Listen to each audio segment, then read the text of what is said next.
Welcome back to another episode of Fresh Off the Set. I am Carrie Hawker-Diaz. Thank you so much for listening today. We have a truly inspiring guest, Hugh D.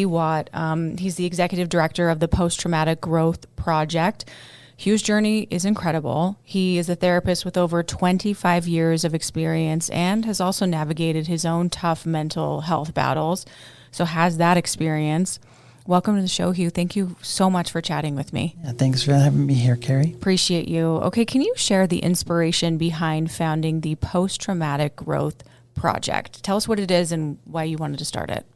Yeah, basically came originally out of my own trauma, and I really had to face that in 2018. My younger brother had died by suicide, and the week following that was very challenging for me. Like most people that have experienced some kind of death, very draining, trying to prepare for that. And I got to this point where I just wanted to get through that funeral. And then I arrived there at the funeral, and in the greeting line, I ended up shaking the hands of a man that had sexually abused me when I was 11 and 12 years old. Wow. So I was blown away, and I was so emotionally drained already. This was at the funeral of your brother. Yeah. So I was already exhausted, and then this happened. And so all these memories started flooding back to me at the funeral. Somehow I was able to pull myself back together after I stepped out for a minute and then went back into the funeral. For the next 6 months, I started struggling with grief from me being a therapist, but not being able to help out my brother, which I know sometimes that's common where family won't listen to you or people that have advice. But I struggled with that, thinking I can help all these other people, but I can't help my brother. And then the memories coming up again from this trauma as a child. So that led me into going to therapy, realizing I needed help after about 6 months of struggle. In that process, many people ask you to write, and so I started writing, journaling, kind of putting together all my trainings that I've done for many other people, and came up with some books. And then I started getting a lot of positive feedback, started doing some YouTube, and then I just started going out and teaching as much as I could at different conferences. And as I was explaining my journey of post-traumatic growth, many people started coming forward to me just saying this was like new or fresh, and what is this, and how can we get there? And that's what led to the Post-Traumatic Growth Project, where I ended up getting together a board, and we decided we need to do more education on a bigger level. And it's beyond therapists, because I started seeing more veterans, first responders, teachers, medical providers. They were all wanting this, and the response has just been amazing. So that what grew out of created the Post-Traumatic Growth Project. Wow, that's so powerful. Hugh, what is the core mission, would you say, of the Post-Traumatic Growth Project, and how does it differentiate itself from other mental health organizations? Yeah, the Post-Traumatic Growth Project, our main mission is to reduce suicide and to educate the community about post-traumatic growth and how to move beyond trauma.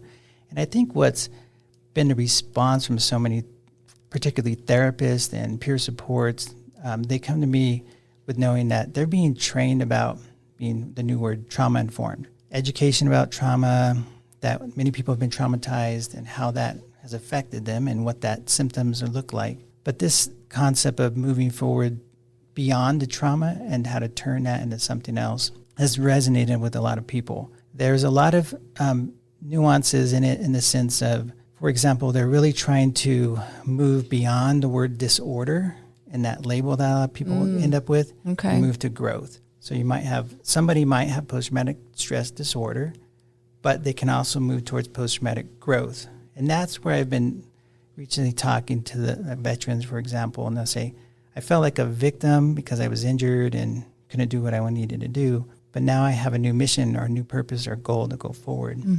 The other thing is they kind of are redefining the word trauma, because there's very strict definitions that therapists will use to define, were you traumatized for this diagnosis?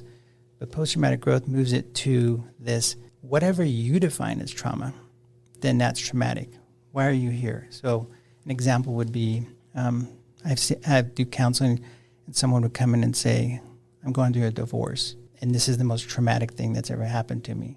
I've lost my family, my neighborhood, my church, all these things. but technically we wouldn't say that's a true definition of trauma. But if it's traumatizing to you, then that's what we're going to work with.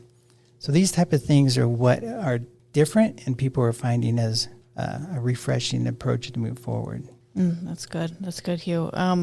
What were the main themes and goals of the Post-Traumatic Growth and Suicide Prevention Conference this year? Yeah, the overall theme was hope, helping people find hope, resilience. What is resilience and how do you get there? And then how to find and educate them about post-traumatic growth. I think that's the overall arching hope there was suicide prevention. So every speaker was trying to work on that to help them understand that there is hope. And many people are struggling. They don't ask for help. It was interesting to see so many men coming forward to me. They don't typically ask for a lot of help, and they seem to be the highest groups of suicide who actually make it, and they do commit suicide. So those men that are coming forward and recognizing, like, hey, this is good not only for me and others. And I saw this, what we're trying to help them understand is, as we brought teachers, veterans, all these different groups together, that it isn't just one person's responsibility to try to help like a therapist. Right. That it can be anybody. Anyone we call can be expert companions. And we explain that concept that we're all in it to help people get there.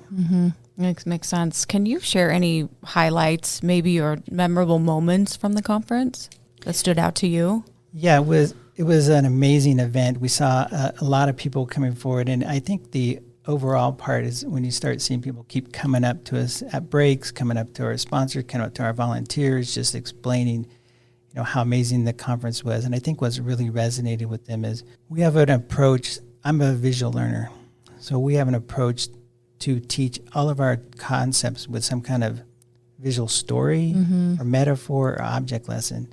I mean, it's nothing new, but a lot of people can gravitate and remember the concepts that we teach them through that. So that was an exciting. We got a lot of positive feedback. Overall, majority of all the comments were very positive, and that's what we kept getting. And we got a lot of great connections with other people that are saying, okay, I'm coming next year, and I'm bringing somebody else. It's amazing how much it can help someone to share and also have other people share their stories, because, we're more alike than we think. And I think that really, you're saying it's not one person's responsibility, but like as a community for all of us to share and help, I think is a big part of it. Wouldn't you say? Absolutely. Because in reality, I think people, when they're in a trauma or grief, they think they're alone and they don't know who to ask for help. They're overwhelmed. And in reality, statistically, we'll say 61% of men and 51% of women will, at some time in our life, experience a traumatic event. And we don't see that. We think it's just us. And maybe that's because social media or what have you. But reality, I think if you asked half the people around you, they're going through something or they have been through something. And I think one of the big things in this theory is we're trying to teach people to understand their story and how to use that to help others. Because when you share your story, then in a way that doesn't traumatize people. Right. We want to help you tell the story that's not traumatizing, but instead of getting what they say vicariously traumatized because of your story, we're trying to help them vicariously have post-traumatic growth by hearing your story. And if you got through that, then maybe I can get through mine. There's the hope. Yeah. There's the hope there. Hugh, how do you think this conference contributes to the larger conversation about mental health, like in Utah specifically? Yeah, it's been exciting to see this bigger piece. I think keeps coming from people is they're like, finally something new beyond I'm traumatized. And this concept to reframe what I went through. You can't ignore it. You have to go through the trauma and the grieving. But what do I do with this and this new mission to go forward? This idea of bridging the gap, I think, for example, we've often tried to say, well, I'm going to just work with therapists on this concept. But in reality, this theory or this part of post-traumatic growth is that it's peer-driven because in most cases, a lot of your men, for example, aren't going to go get help. They're not going to ask. So we have eventually family, peers, therapists, community are going to be the ones to help them. Mm-hmm. And so if they can identify that, when we look at all the groups may not be talking to each other, so that's why we brought together doctors, for example, with our teachers, because we're seeing right now teachers are really high, getting more traumatized or having more stress. Well, they have so much going on now. Yeah. So much. And the research showing that they're one of our big groups. Medical doctors, because of what they had to go through with COVID and seeing so many people die and not being able to help them. Mm-hmm. And then now teachers, stress, all the different things that are coming out. And so helping doctors, teachers, veterans, everyone recognize that we're all in this together. Yeah. So that raising the awareness of what people are going through, and then next, trying to drive research going forward. So we're looking for more people to help us with research. I have some feedback here that you received from the attendees. You mind if I read a couple of these? Yeah, that'd be great. Okay, so somebody said to have hope, change perceptions and perspectives, and to look for hope and growth through the trauma, be more compassionate towards others. This is what someone said about learning from the conference. Another person said, this is a great model for me personally and to share with students. The acronyms are perfect. Another person said, I liked the focus on changing my perspective about trauma. While it's important to validate the hurt and the pain, it's also important to allow oneself to move forward in life. None of us have to remain victims of our circumstances. And a couple more. It's all about our mindset and our perspective. Last one, trauma holds the potential for positive transformation. That's powerful because you hear the word trauma and you think, oh, it's a bad thing. Of course, what you went through. But when you think about it can hold the potential for that positive transformation, there's the power. Yeah, it's amazing to see when people do that. And we get examples of that when we talk to them. Yeah, that's amazing. Okay, Hugh, can you share some examples of people that have found post-traumatic growth? Yeah, it's been interesting. As I started writing my book and getting stories to explain and share with people, and then I started recently working on a podcast myself in a library. I started interviewing people. One of the themes came out where you'll see people, for example, in a, let's say a DUI, for example, then they go and try to start working with that foundation for Mothers Against Drunk Drivers. But I had a couple of examples. We had a woman named Jessie out of Idaho, just average mom, doing football mom things, working, and then all of a sudden she starts having seizures. Well, that becomes a traumatic thing for her and her family, and how she works through that. And she explains more now. There's this new level of appreciation and connection with other people that she didn't realize she could get to by sharing her struggle with them. But another individual, a couple out of California, he was a law enforcement officer. His partner was shot. And now interviewing them, here years later, they've started some foundations, they've written books, now they're traveling the country, helping other officers that have been through shootings, and that they found this, they would have never done this before. Another one was a woman named Ruth. I used to do therapy with her in the prison. And while we were doing therapy for addicts in the evening, her husband died by a car accident with a DUI. So this person kills her husband while we're doing groups inside. Somehow she was able to move to learn to forgive him, go to his sentencing and ask for leniency, then 5 years later go to his parole board hearing and ask for him to get out of prison. Wow. How do you get there? Wow. Yeah, I don't think I could do it. But she finds that I needed to forgive him in order to move forward. Wow. That is powerful. What tools or resources do you find most effective in helping people overcome trauma? Like you said, I've been a therapist for more than 25 years, and I've done a lot of different approaches in theory. This theory, along with the multi-sensory learning, that helps people remember these things. That seems to be the resonating thing that people are grabbing onto. The object lessons, this is nothing new. Beginning of time, we've told stories to explain things and metaphors. Of course, therapy, I'm always a proponent. I think the challenge sometimes is people try it once and then they don't try it again, or they don't quite connect with that therapist. Right. So finding the right therapist, you might have to go through a couple of them. Journaling is really important. Of course, we always talk about that. There's different ways to really focus on gratitude journals than maybe some people are doing it, to do it at a deeper level. So we explain that. The peer supports are vital, to reach out for other support and not to do this alone. There's a variety of different apps out there or self-help books.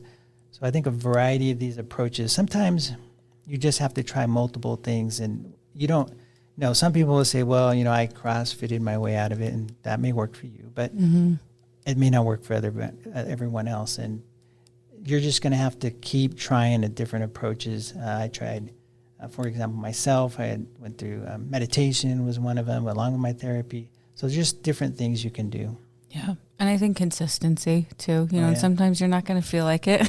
Yeah.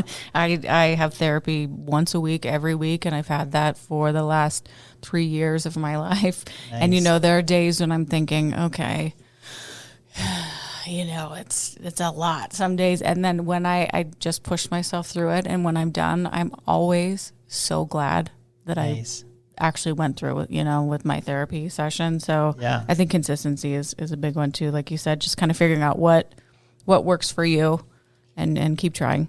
Yeah. What are some of the biggest challenges you would say facing individuals trying to find growth after trauma? What challenges are you seeing? I think one of the biggest challenges I see is people wait too long to ask for help, or they don't ask for help. That would be a big problem. They're trauma informed, like I said, but they don't understand this theory. And so educating people about this is one of the big things. Mm-hmm. The big challenge I also mentioned earlier was men. Men don't seem to reach out enough to get help. They think it's some kind of weakness to ask for help, and trying to reframe that for people that it's a strength to ask for help. Sure. The other challenge is finding the expert, they call it expert companions. So in the theory, that's in air quotes, expert companions, because it doesn't have to be a therapist. They look at it as somebody who is there with you throughout your struggle. Just give an example. I was certified in domestic violence with women in Colorado. And statistically, we'd say a woman will leave 7 times that relationship before she finally leaves for good. Well, a lot of people on the 4th, 5th time give up and stop helping anymore. They kind of get burned out. So it's that person that's there the 7th time that becomes an expert companion. And trying to find those people, sometimes it's difficult. And we think, like in my experience, I thought, what's going to be certain people are going to come forward, and they didn't come forward. Mm-hmm. They didn't know what to do or say. And then I found other people that I wasn't expecting that came forward. So I was trying to find that right person or the right therapist. Again, that can be a therapist, it can be a peer support, it can be a variety of people. The other thing is sometimes family and friends think, okay, it's been long enough. You can move on now. Yeah. And there's no time limit on this. Right. And everyone's going to be different. So trying to give the grace. The other thing I see one of the challenges is when we talk about resilience, that's kind of a word or keyword and we hear a lot. Mm-hmm. You're going to be resilient, or you can be resilient. You can get through this. And when people aren't recovering or getting better, then they start thinking, well, what's wrong with me? And this concept of resilience is, I think, now I had a friend who I think coined a term. It's called the bounce back. Okay, to go back to work and do things you need to do. But it's, for example, I've heard on the radio this summer that the weeds in my garden are resilient. I've heard the stains in my collar are resilient. Heard I can get shampoo that makes my hair resilient. So it's just being overused, and people are confused. Like, what does it really mean? So trying to help people understand we can kind of recover to bounce back, and then how do we move beyond that for post-traumatic growth? Again, I just say don't give up, because I've heard this over and over. I tried it. I tried therapy.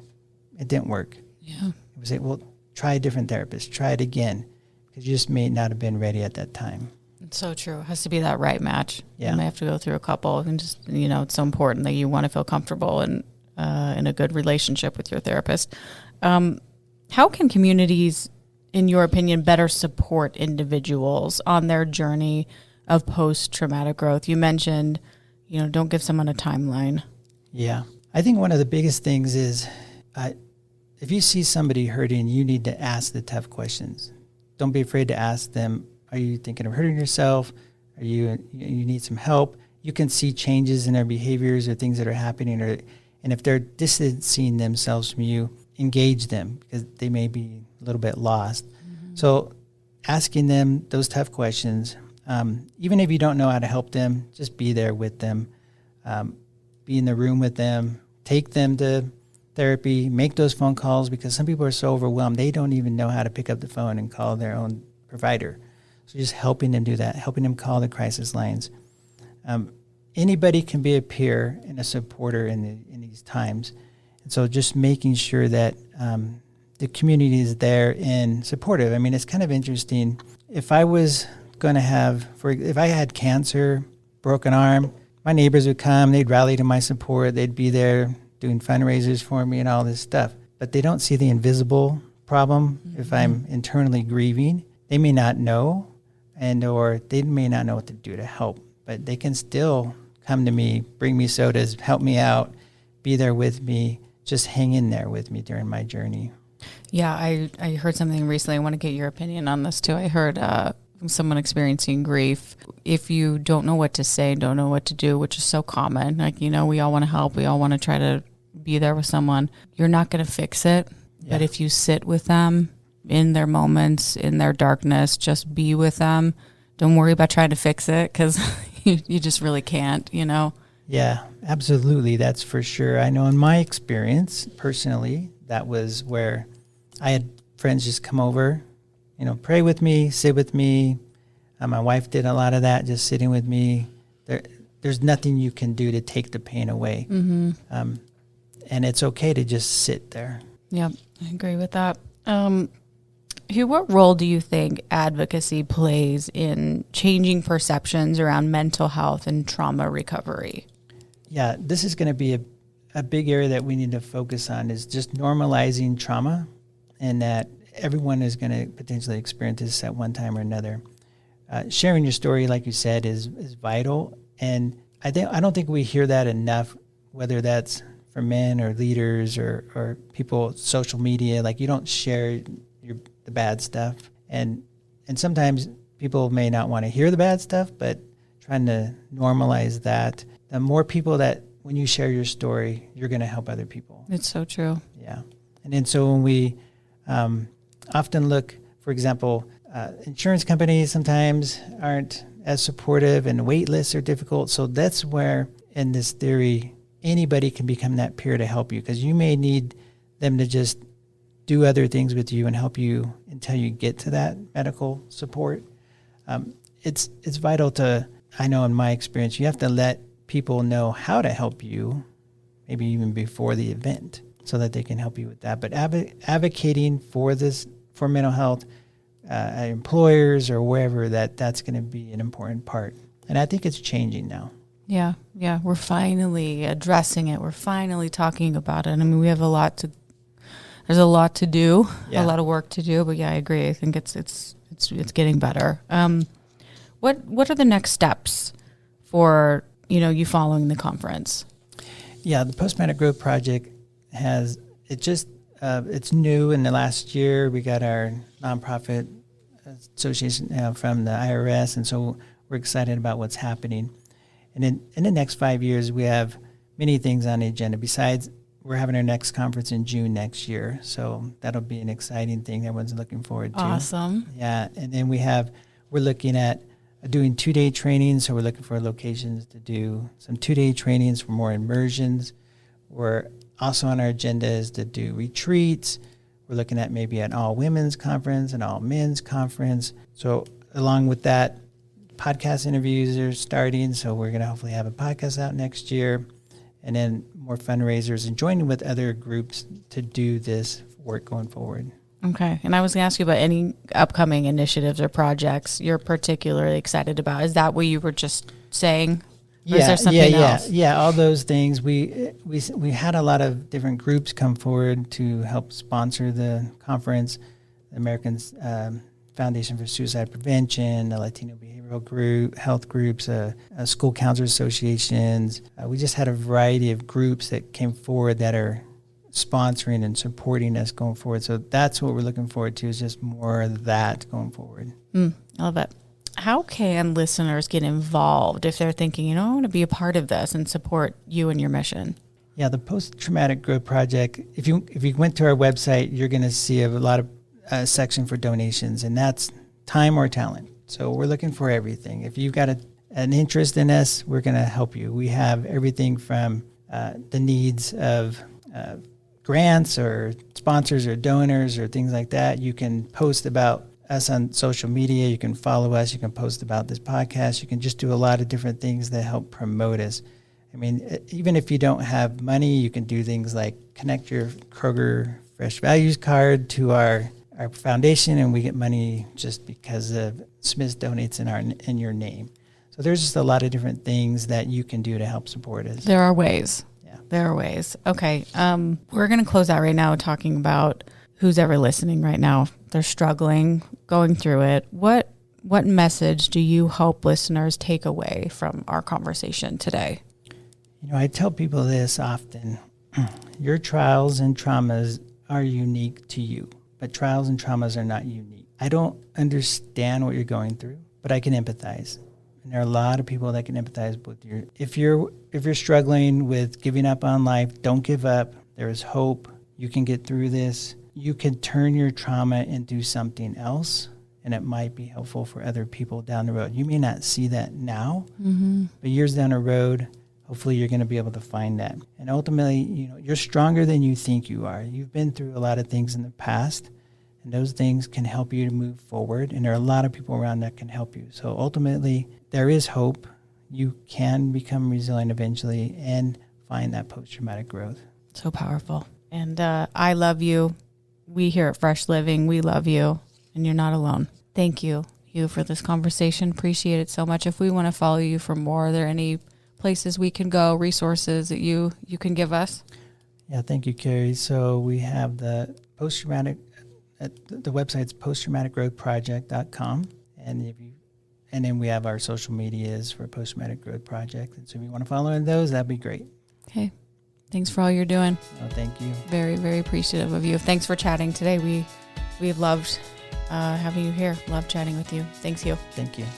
And thank you for listening to another episode of Fresh Off the Set. Please rate, review, and subscribe, and we will see you next week.